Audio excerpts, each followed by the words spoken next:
Kayamkulam BRC തല സംയുക്ത ഡയറിയുടെ പ്രകാശനം നടത്തി. 1-2 ക്ലാസുകളിലെ കുട്ടികളുടെ സർഗാത്മകത വർദ്ധിപ്പിക്കുക, ഭാഷാ പ്രാവീണ്യം നേടുക തുടങ്ങിയ ലക്ഷ്യത്തോടെയാണ് പദ്ധതി തയ്യാറാക്കിയത്. ഉപജില്ലാ വിദ്യാഭ്യാസ ഓഫീസർ A. സിന്ധു പ്രകാശനം നിർവഹിച്ചു. കായംകുളം BRC തല സംയുക്ത ഡയറിയുടെ പ്രകാശനം നടത്തി. സംസ്ഥാനത്തെ പൊതുവിദ്യാലയങ്ങളിലെ 1-2 ക്ലാസുകളിലെ കുട്ടികളുടെ സർഗാത്മകത വർദ്ധിപ്പിക്കാനും സ്വതന്ത്ര രചനയിലൂടെ ഭാഷാ പ്രാവീണ്യം നേടാനും വിഭാവനം ചെയ്തുകൊണ്ടുള്ള പദ്ധതിയാണ് സംയുക്ത ഡയറി. ദൈനംദിനം നടക്കുന്ന കാര്യങ്ങൾ കുട്ടികൾ രക്ഷിതാക്കളുമായി സംവദിക്കുകയും അവരുടെ സഹായത്തോടുകൂടി ഡയറി താളുകളിൽ അക്ഷരങ്ങളുടെയും വരകളുടെയും ചിത്രങ്ങളുടെയും സഹായത്തോടുകൂടി രേഖപ്പെടുത്തുകയും ചെയ്യുന്നു. ഇത് ഭാവിയിൽ ശീലമാക്കി മാറ്റുവാനും അത് കുട്ടികളുടെ സ്വതന്ത്ര രചനയിലൂടെ വ്യക്തിത്വ വികസനത്തിനുള്ള ചുവടുവയ്പായി മാറ്റുവാനും പദ്ധതി ലക്ഷ്യമിടുന്നു.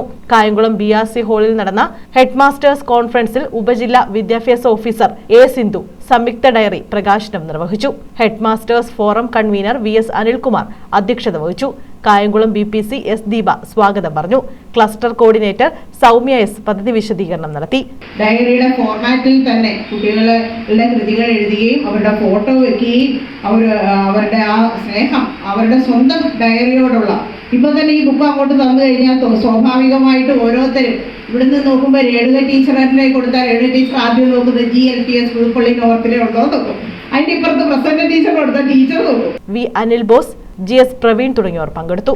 News bureau, Kayamkulam.